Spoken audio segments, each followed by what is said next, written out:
all of the latest when it comes to the deadly wildfires in Maui. So far, 93 people have been killed, and search and rescue operations are continuing there on this Sunday. Unfortunately, we keep hearing that death toll, that number, is expected to continue to climb.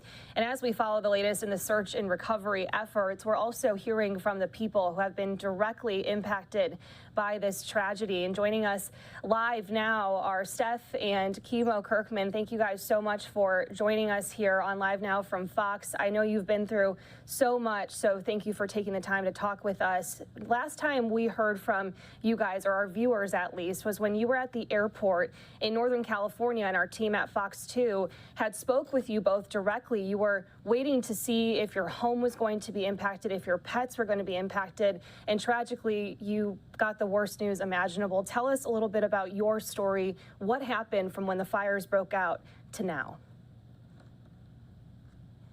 First and foremost, thank you so much for your coverage and for taking the time to speak to us. It warms our heart, and it's very humbling for everyone's support.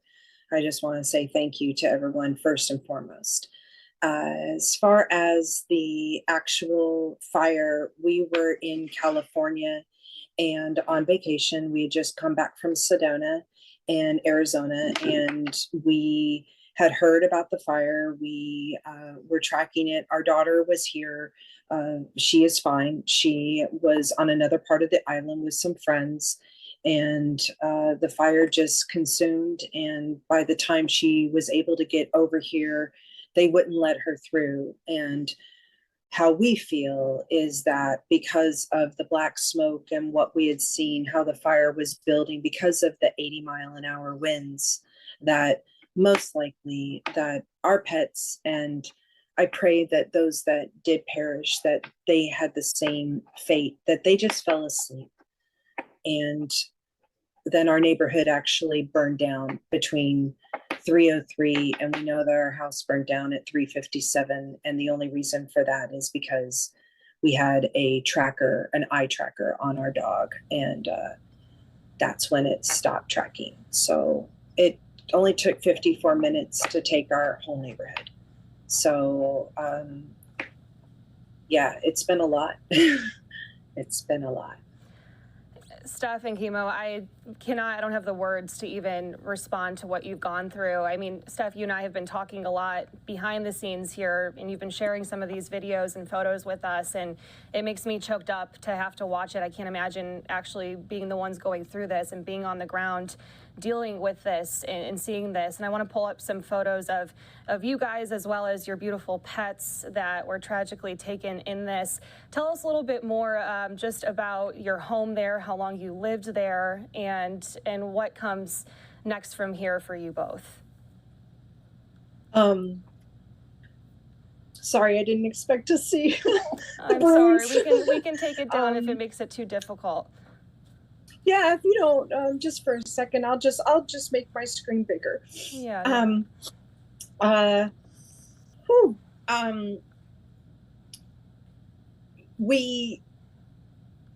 When we got here, when we flew out Wednesday morning from California, and we got here, I believe we arrived around 9:30, something like that. And we were in Ma'alaya. That's about 19 miles away, give or take, from Lahaina town, and they wouldn't let us through. So we spent the night, and then to wait, but we finally got through. And when we did get through, they being the police, allowed us to go up on a hill in our neighborhood and see and take pictures. What we did is we walked around, and we were the first ones in the neighborhood.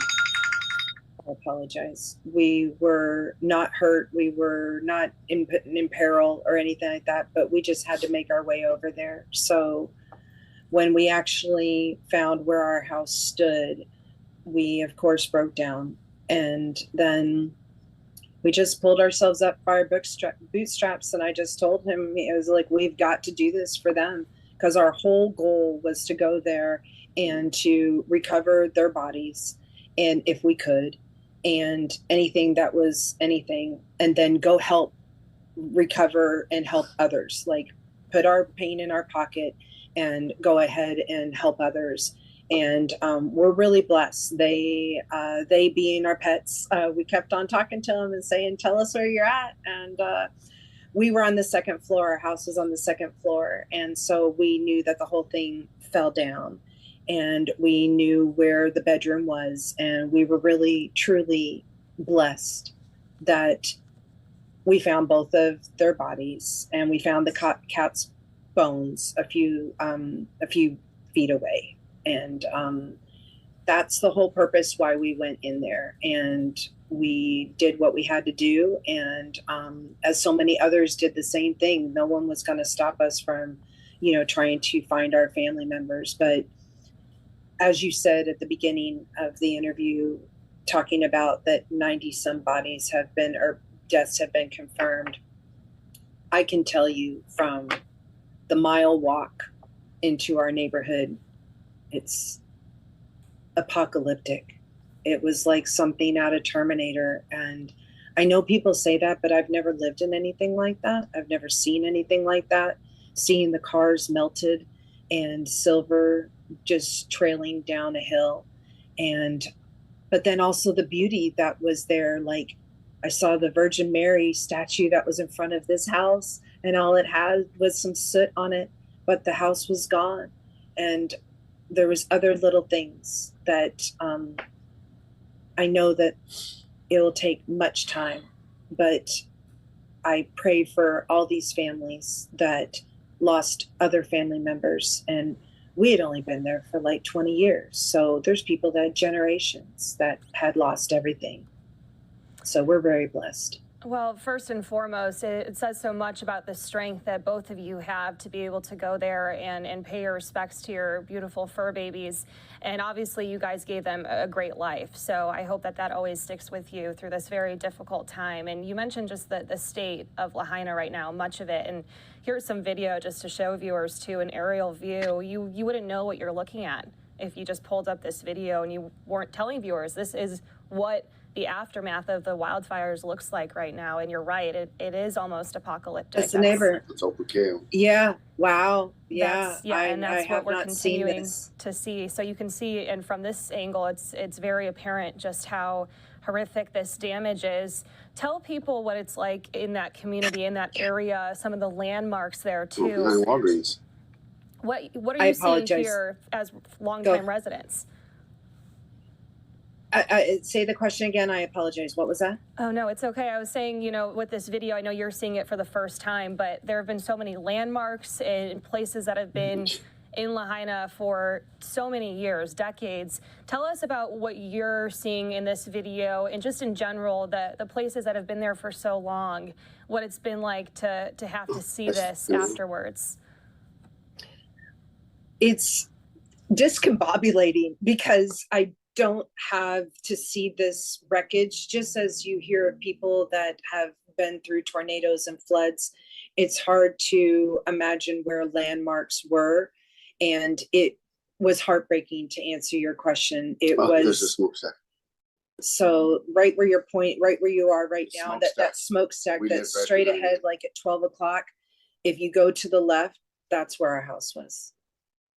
So, Wow. Yeah, this is directly right behind us. This is, wow.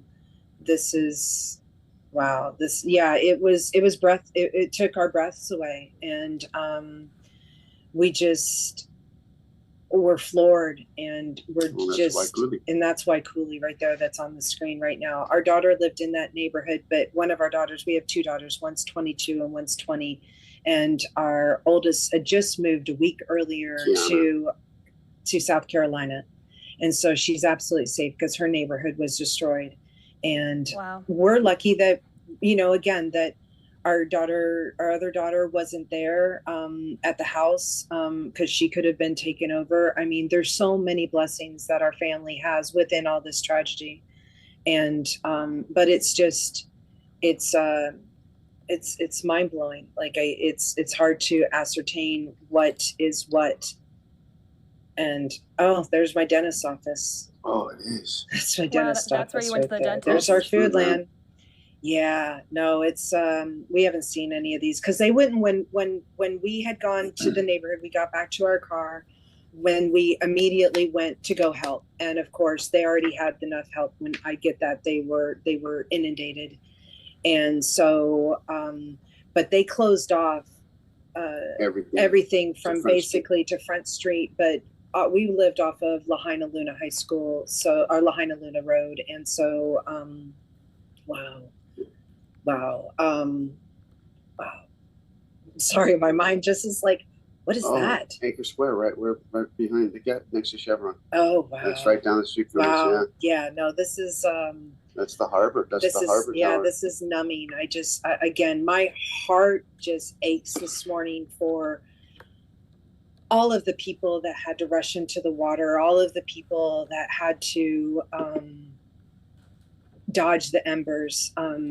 We're blessed. We missed the firestorm. We just saw and the aftermath. So it's blown away.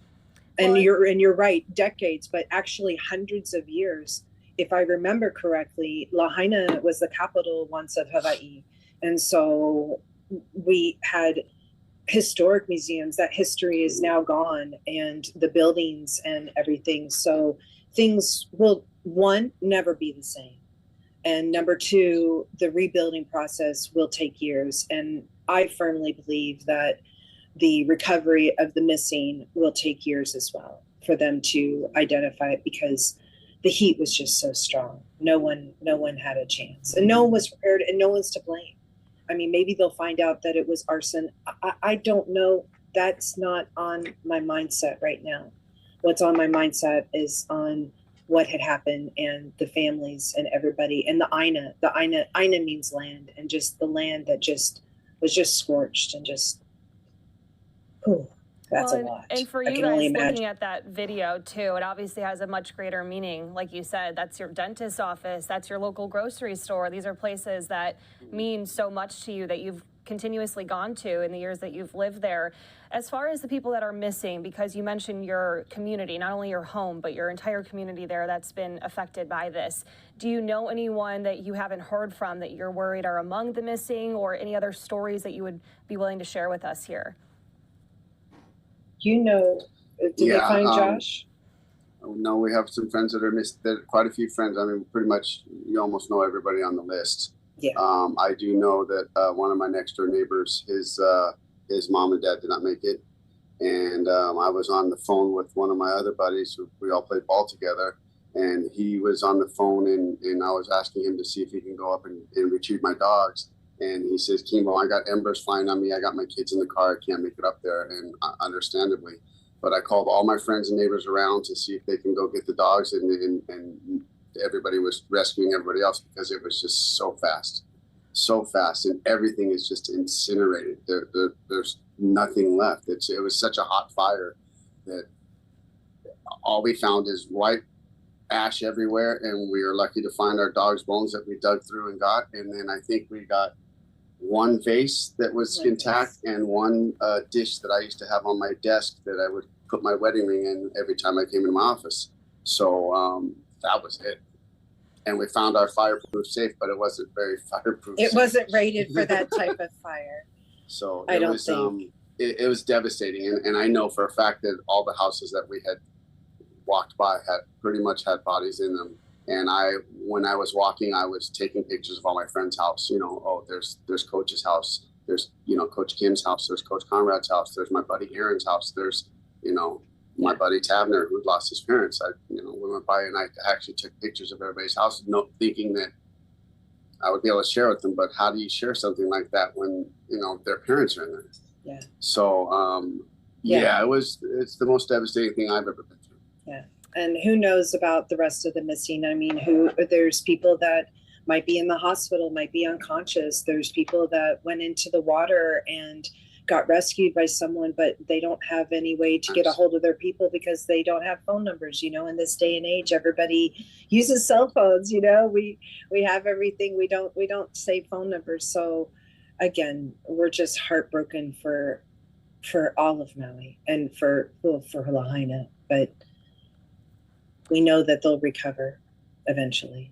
It is. It's so tragic, and I'm sorry to hear about those that you personally know that are among the missing and those who did not make it. It really is so tragic all around. And correct me if I'm wrong, but you were both in the process of moving too, right? Because Steff, I know you shared some videos with me of what looked like boxes and suitcases of things as you guys were getting ready to leave. Yes, as the irony of everything, our furnishings and boxes and everything were being picked up on August 28th. We had planned to relocate to assist in a family member and also be closer to our daughters, since our one daughter was on the mainland and our other daughter is in the Bay Area at college. Menlo College. That we decided to go ahead and relocate over there. And so we just missed the window. But again, it's just stuff. But yes, we were in the process of relocating the first week of September to Northern California, the Castro Valley area. And my husband's a stylist with Jute Salon Spa in Palo Alto, and that's what we were there for, was him doing his technical and his final interview and paperwork to finalize the position that he was offered. And he still has the position. It's just now that we're going to be coming with a different with less luggage and less less. 2 suitcases and 2 cars. The cars just happened to survive because the Forerunner was at the airport, because that's what we used to get to the airport. And then our daughter had the other car. So how we managed that, I don't know. But yes, we were in the process of getting ready to move. And like I said, on the 28th, the movers were coming. So. And we weren't leaving without our animals' bones. There was not an option. We got off the airplane, got right in line, slept in our car for 26 hours, and happened to get through with somebody that knew us, and they were driving. They got the permission to drive through, and they happened to look and see me and go, "Hey, Kimo's with us," and we got to sneak in behind them, and they went and did their stuff, and we went straight to the house to retrieve our animals. But it was not an option. That was my whole thing, was that I wasn't going to just let them be bulldozed in debris. And I'm well aware that this is a luxury that I had that other people don't have.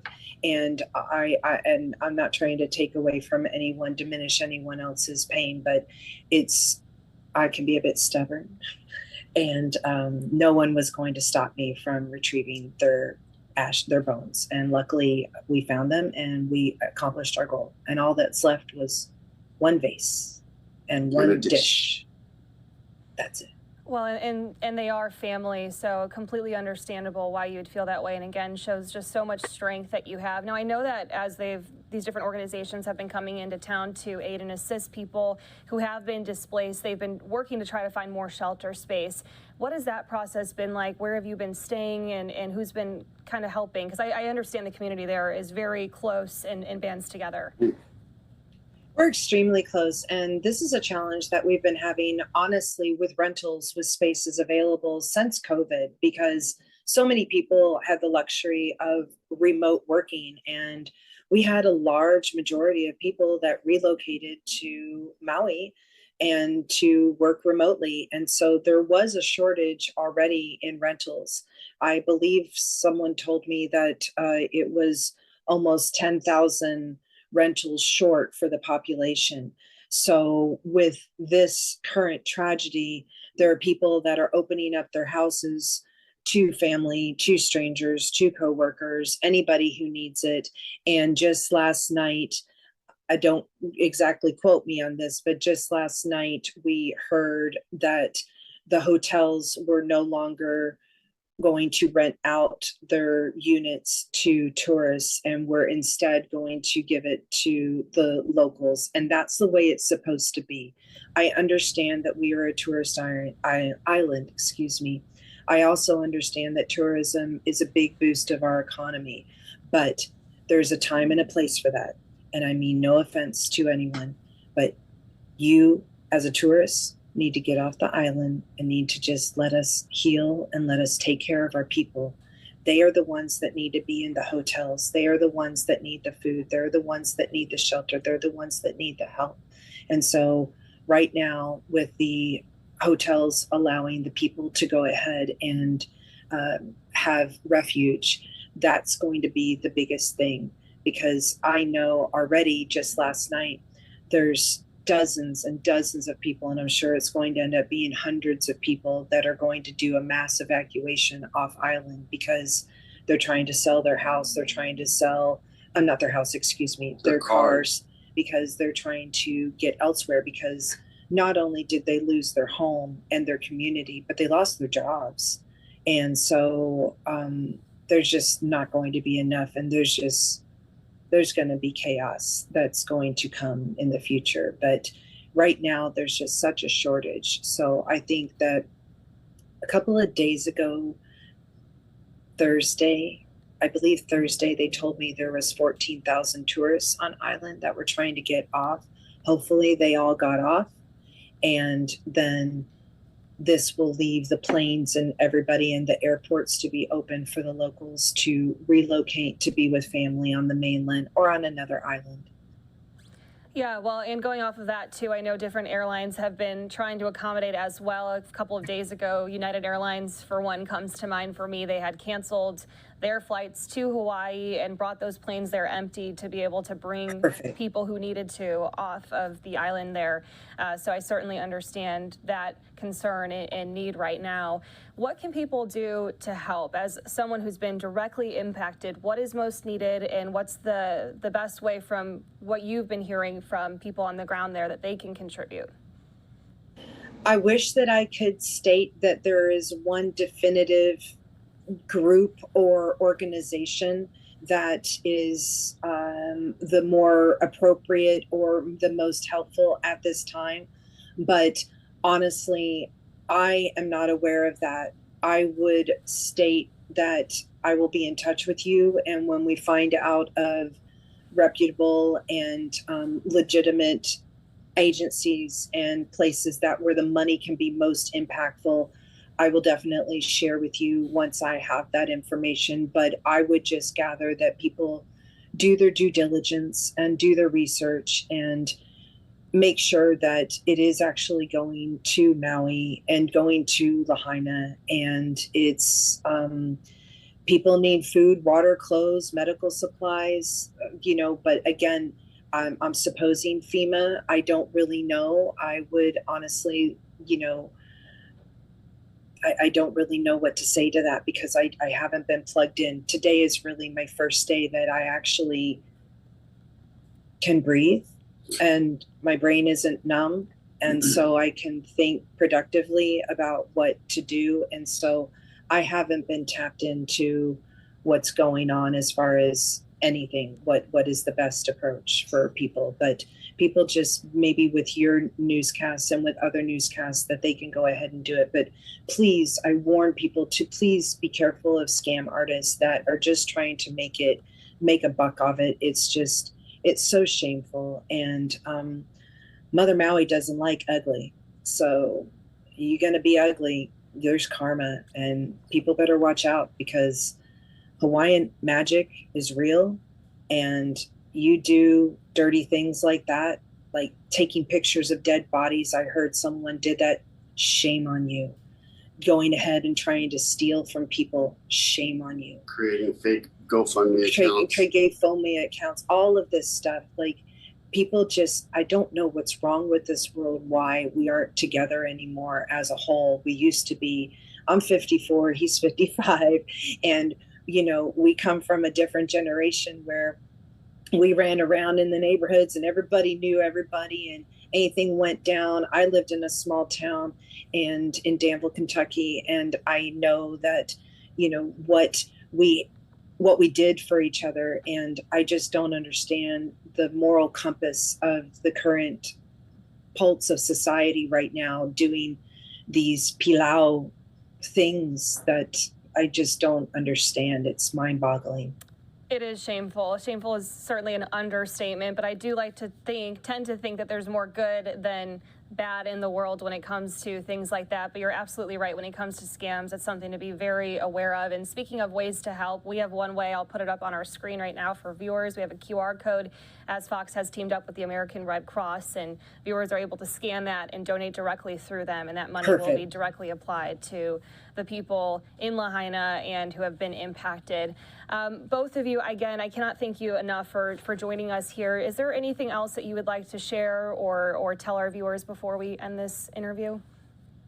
Well, I just would like to say that Lahaina, we've always said that we're Lahaina strong. We've had fires before that has taken out houses. We've had situations before where creeks and areas were flooding, and we all came together. We're known as Lahaina strong, and we are Lahaina strong, and we are a small town. In small towns, we take care of each other, and I can only speak for myself and my immediate family, but we know that people are heartfeltly destroyed by this for their own reasons, visually never being there, wanting to be here, having spent vacations here, having had homes here, all of that. So please just keep the love, and if you pray, keep the prayers coming for people. They're going to need it.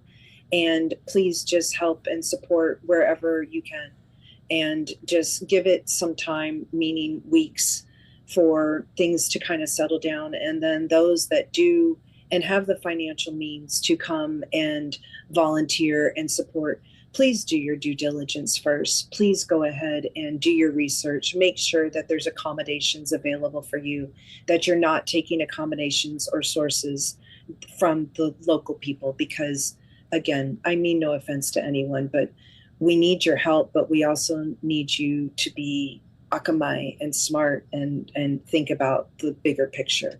So just keep your pulse to the whole situation, and wherever people can help is the only thing that I can think of. Well, I appreciate you joining us here, because I know there's so much going on and this has been so difficult, and I certainly am continuing to think of you guys and pray for you and everyone who's been impacted by this. So truly cannot say thank you enough, because hearing from the families, the people who have been directly impacted, it's so much more powerful. It gets across to people so much more, and I'm thinking of you guys as you go through this difficult time. Thank you so much. And would you put some of those pictures up again for me? Sure. If you'd like us to share those photos of your beautiful fur babies, we can pull them up again. That's us in Sedona, by the way, 4 days earlier. Along with a gorgeous photo of you and Kimo too. That's Bruno. That's Bruno. He was almost 6 years old. He was a month. That's Nori. That's the way we woke up every morning. With her face right here. That's Hi, Dad. Tony. Are you awake? Where's my treats? That's I need treats, Dad. That's the Bruno boy. He's such a great boy. He's such a smart boy. Wow. Thank you so much for all of your love and support, and thank you for thinking about us and for sharing our story. And yeah, that's a hard one.